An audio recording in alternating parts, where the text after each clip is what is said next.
One of the things that I'm most proud of in being part of this company is the opportunity to adapt and to grow. In my personal situation, I had spent most of my career in general management and marketing. And about 3 years ago, my boss came to me and said, "I've got a good idea for you. How about you head up HR?" I said, "What? I've never worked in HR in my entire life. That's never going to work." And he says, No, don't worry about it. You'll figure it out." And I love working for a company that has that kind of an attitude. We're all just sort of figuring it out. And as long as we have each other's back and empower each other to stretch ourselves and grow, then the sky's the limit.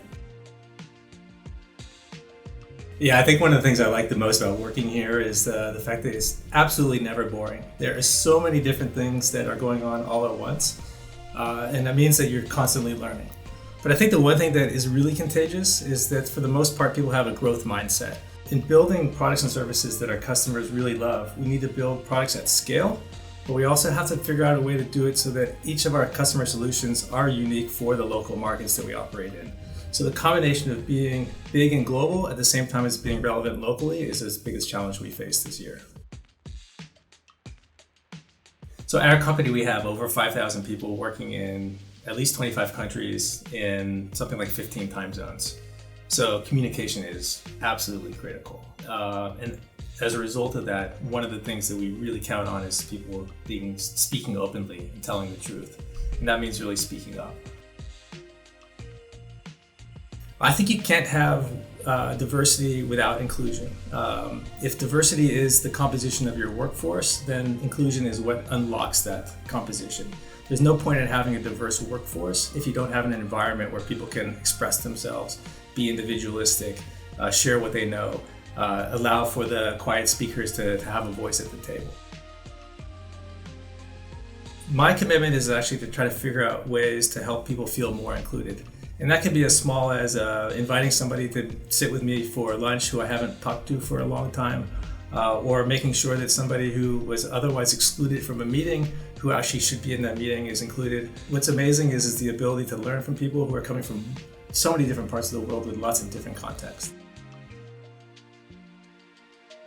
I especially like working with people who are super authentic, and that means that they're comfortable being who they are and sharing who they are.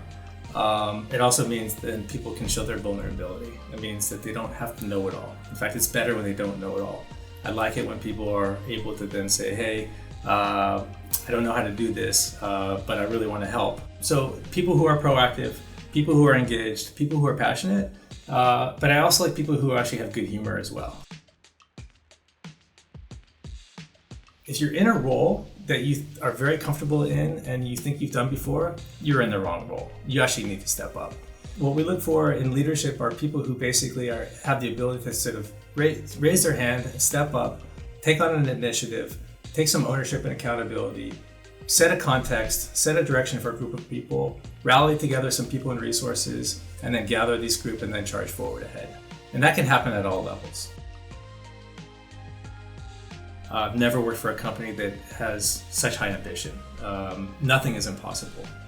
At the same time, to be in a competitive environment, people are super friendly and people are really supportive of each other. So it feels like being on the winning team. And sometimes I thought about how when you're in a competition or you're in a marketplace competition, you think, "Oh, I'm a bit scared of the other guys." We are the other guys.